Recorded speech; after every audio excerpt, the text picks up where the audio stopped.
ça devient une question éminemment politique. est-ce que loolu warutoon bokk ci réforme yi. Très certainement. Je pense qu'il faut qu'on en arrive à qualifier la haute trahison. Définir ko. Mais dafa jafe rien que tu prends les 45 milliards d'armement man ngaa gis un scandale bu gën a rëy boobu 45 milliards ñu ni dañuy armer eaux et forêt ñu ni dañuy armer parcs nationaux. ci sécuriser ay garab ak ay kii rek. Vous imaginez l'ampleur de cette gabegie financière loolu ñun kenn du ko wax kay bañ nekk opposition nañ ko wax te nañ ko gën a waxaat. Alors quel est le niveau de responsabilité des DAGE qui vont être sacrifiés? De toute façon Macky Sall avait commencé à les sacrifier pour protéger ses ministres. Quelle est la responsabilité de ces ministres eux-mêmes? Lan moo ci responsabilité Macky Sall lui-même? Peut-être audit yi sur les 1000 milliards dañu ko génne. Donc je pense qu'il faut simplement laisser donc le tribunal parce que quand un dossier d'audit bouclé nañ ko ba jox ko tribunal beneen phase enquête la ñuy ubbiwaat tribunal day enquêtaat. Alors bu dee tribunal enquête yi nga xam ne da koy génn tribunal nag dem na ba génne une responsabilité du président Macky Sall dans ces détournements wala dans ce carnage foncier là man mën naa la ne Macky Sall dafa violer délibérément le code forestier en son article L35 bi muy signé décret pour ça saxe filao yi. C'est sa responsabilité en tant que président de la République dafa violer la loi pour joxe filao yi parce que le code est très clair en son article L35 dafa ne fu xam ne amul 30% de taux de classement dans une région da nga war a un classement complémentaire d'une superficie au moins égale balaa nga mën a déclasser 1 mètre carré de terre mooy Dakar kenn mu fay déclasser 1 mètre carré de terre Thiès kenn mënu faa déclasser 1 mètre carré de forêt classée. Président Macky Sall dafa def maa tey def ko jusqu'où maintenant ces dysfonctionnements propres à Macky Sall lui-même dafay nekk une haute trahison et ça c'est le juge qui en fait c'est le juge qui va peut-être donner des indications à partir de ce moment Macky Sall dafa refuser woon mu installer la haute cour de justice à l'Assemblée nationale. Parce que au cours de justice, encore une fois, c'est des députés. Donc des politiques qui vont juger un politique. Yoo xam ni un magistrat vient les assister.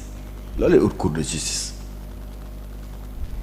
À partir de ce moment, maintenant, il appartiendra à la haute cour de qualifier les 45 milliards, les 1000 milliards, carnage yu filao yi, carnage yu Thiès, carnage yu Mbane. Tous ces carnages fonciers là lu ci responsabilité Macky Sall luñ ci mën a def haute trahison luñ ci mën a def haute trahison et ça c'est la justice qui se prononce mais xam nga man loolu dama ci am lu ma naqari parce que damaa yàgg nekk un défenseur que les anciens présidents en Afrique dañu war a bàyyi di leen topp devant les tribunaux parce que justement dafa nekk loo xam ni dafay favoriser que les présidents s'accrochent au pouvoir pour leur propre sécurité et la sécurité de leur famille. Donc dafa yàgg nekk un frein à l'alternance démocratique en Afrique. Il faut qu'un président de la République buy quitter le pouvoir mu mën a dellu këram point E. Tout à fait.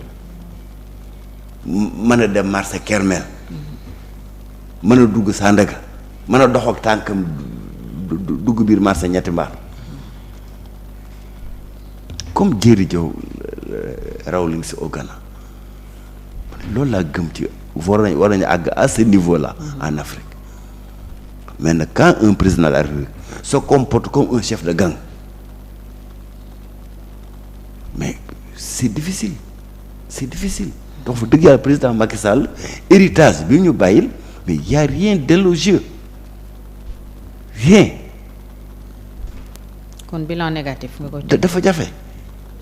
mais docteur Sàng yaa ngi wax rapport yi mais ñun rapport yi ñu gisagum mooy rapport Cour des comptes ak li nga xam ne moo di OFNAC rapport IGE ba léegi ñu ngi koy xaarandi gisaguñu ko ñu ci bëri jàpp ne rapport bi xëy na am na ci ñoo xamante ni dañ ci laale bokk ci yét mën nañu xaarandi rapport IGE bi également ñu teg ko sur la table parce que rapport IGE bi bokk na ci li laale affaire Mame Mbaye Niang ak Ousmane Sonko. bon loolu nuñ ci mën a laale si ñun Mame Mbaye Niang du rapport IGE c'est un rapport de IGF. Oui. Inspection générale des finances bu nekkul présidence mais mi ngi nekk au ministère de l'économie et des finances. Tout à fait. ban rapport yu IGE moo laal kan si ñun dëgg yàlla man gisuma ko waaw wala boo ma joxoon indication. Sénégalais yi ñoo njort ne est-ce que nekkul dafa am ñoo xamante ni def leen laal moo tax. rapport IGE ba léegi génnagul bon comme kan en fait il faut bien que qu'on comprenne que les rapports de IGE sont des rapports classés d'office. Il faut que ça les Sénégalais xam ko. Un rapport IGE kenn du ko publier. Sauf si le président prend un décret de déclassification. Oui, absolument. Donc, maintenant, est-ce qu'il y a un rapport particulier bu Sénégalais di réclamer? Il faut dire c'est lequel. Il faut dire c'est lequel. Wala kan la incriminé parmi les tenants du pouvoir gisuma ko. Peut-être bu amee justice bi dana ci. Non, en fait, ce sont des rapports pour informer le président de la République. Maintenant nag bu doon am nga yoo xam nga benn rapport bu particulier boo xam dafa incriminer kenn ku nekk dans l'actuel pouvoir kooku les Sénégalais seraient en droit de savoir mais li nga wax ni manqué doog a dégg man rapport IGF laa xamoon bu nekk bi nga xam ne mooy nekkoon rapport Mame Mbaye Niang te boobu rapport effectivement dañ ko war a publier que les Sénégalais xam te bu demee tribunal Sénégalais dañ xam.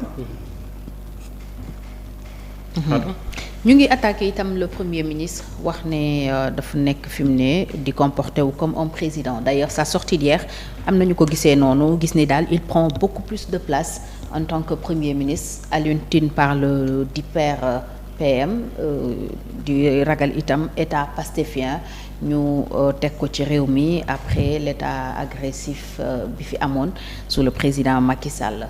gisoo ne itam yenn saay xëy na mi ngi jouer rôle yoo xam ne c'était le rôle du président Bassirou Diomaye Faye. Alors il faut bien comprendre que Pastef dans son programme déjà dafa ni ñoom vice-président lañ bëgg à côté du président de la République. Ouais. Un vice-président dafay am beaucoup plus de force. D'accord. Parce que les pouvoirs trop de pouvoir dañ ko concentrer ci loxoy benn nit kese. benn. ñaar il faut voir le cadre normatif mooy dañoo signer un décret de répartition des services de l'État kon tey leer na tey lan mooy wàllu président Diomaye lan mooy wàllu premier ministre lan mooy wàllu chaque ministre c'est très clairement défini. À partir de ce moment il n'y a aucune confusion possible dans les rôles des uns et des autres. benn deuxièmement xam nga nit ñi déjà dañuy tàmm di jël benn terme boo xam ne du am benn signification ñëpp di ko répéter état passéfien mooy la alors Pastef dañoo am seen programme bu ñu woowee projet le projet ñu waxtaan ci ak les Sénégalais ont adhéré. Si c'est l'application de ce programme-là booy état passéfien mais mooy les Sénégalais ont choisi un état passéfien. Okay. Il faut respecter les Sénégalais, il faut respecter leur choix bu dee nag état passéfien parce que tu entendras des jours les semaines à venir chacun parlera d'état passéfien et chacun ku nekk da nga koy jox sa définition bopp. Donc quand on parle d'état passéfien ku nekk da nga ci am sa propre compréhension. am na ñu ko jàppee nomination yi y a trop de membres de Pastef dans le gouvernement voilà donc am na ñu ko jàppee ni parce que dañoo bëgg la reddition des comptes de c'est une chasse aux sorcières c'est pas vrai. am na ñu ko jàppee y a trop de membres de Pastef. Pastef quand même c'était le mu tudd la locomotive de la coalition Diomaye président bu doon fépp tawfeex moo gagné il y aurait beaucoup plus de ministres de fépp tawfeex et c'est logique parce que ñoom la Sénégalais yi wóolu léegi ñi Sénégalais yi wóolu nag et encore que le projet c'était pas le projet initial de Pastef c'est le projet de la coalition Diomaye président man bi mu ñuy waxtaanee ak le parti Pastef y a des éléments de mon programme fépp tawfeex yoo xam ni dañ ko dugal ci programme bi et ce programme là un programme de campagne électorale n'est jamais un programme de gouvernement parce que boo ñëwee da nga ko war a aligner da nga ko war a ajuster par rapport aux règles bi état di fonction. loolu moo indi ñoom nee nañ projet bi fii ak mi 2025 lay pare. c'est normal parce que y a des alignements. ñoom projet lañ doon jaay Sénégalais yi. mais le projet sur la base duquel on les a élus yow lire nga ko. ci programme.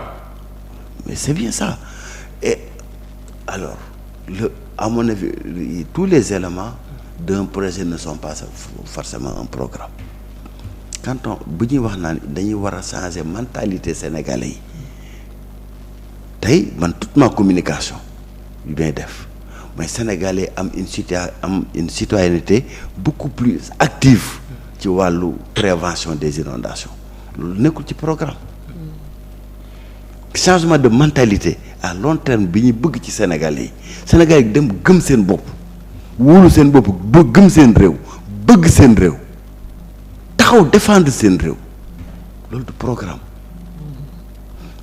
ci personnalité Ousmane Sonko ci personnalité yi ñiy jiite ci lay génne jeunes yi adopté ko ñu taxaw ci beneen taxawaay boo xam ni daf ñu yóbbu ci kanam.